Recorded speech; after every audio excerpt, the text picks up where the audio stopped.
So here's another video that I hope you find helpful for people that have vinyl siding. We've got the Gemstone, it's this Desert Sunrise product we're going to be putting up on our home. I'm taking down the siding, and if you haven't done that before, it can be a little tricky. But one of the things that's really helpful is this little siding tool. It has a little hook on it. You just go to your Home Depot or Lowe's or someplace like that and be able to pick these up. The secret to this little tool is getting it started. And a little tip here is to get it into that corner. Wherever it starts, you're going to start at the top. And you're going to get this edge around the backside lip of this piece of siding. Each piece of siding comes into, you want to call these two strips. So what I'm going to do is I am going to get this back behind the siding with that hook facing me. And I'm going to get it up underneath there after a couple tries. A nice tool to have in handy also when you're removing these nails, the siding nails that are on here, is a pry bar. Looks like this, and it's good to be able to get behind the galvanized nails. Pop them right out, and always pick them up right away, because you don't want people, especially when they're walking around barefoot, to get that in a very unfortunate spot.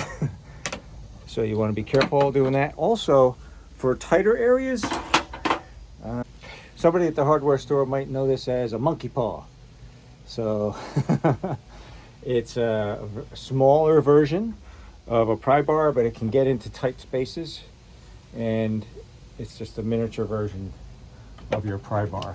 And you take those nails out of there, put them right in the bucket, and then once they're out, then you're going to have more flexibility in your siding, so you can get the tool behind there, you can move the piece around. You can see that it's very flexible now. You can actually just kind of pull it off the wall gently. Again, you always want to wear gloves, because even though this isn't very sharp, if you get a corner the wrong way, you'll get a bad surprise. Here's a better shot at removing siding. So one thing I want to point out is with the Gemstone, there is no cause for movement, or I should say no cause for leaving gaps. It's supposed to fit tightly to the wall. And what I mean by that is, if you've ever done siding, you'll see when they say hanging siding, it's because it's not completely fixed. It actually has room to breathe and shift with the wind and the expansion and contraction, especially here in Jersey. It goes from -10 to 110 within a year. So if you see these nails here, and if I press on this siding, you'll see that there is some give. Okay? It can actually slide a little bit left and right, if you see how that is. So it can move. And it's usually, the nails are usually in the center of the slot, so it can shift from left to right. And there's usually at least 2 nails, and they're galvanized so they don't rust, because you'll get moisture back there. But when you go to remove it, and you're going to get this tool back behind the piece of siding, you're going to get it back in the corner, like I said, with this edge facing out, the tooth, if you want to call it that, back behind, and you would want to shift your siding away from where you're trying to get the tool, so there's at least a little bit of a gap. You get it up inside there after a couple tries.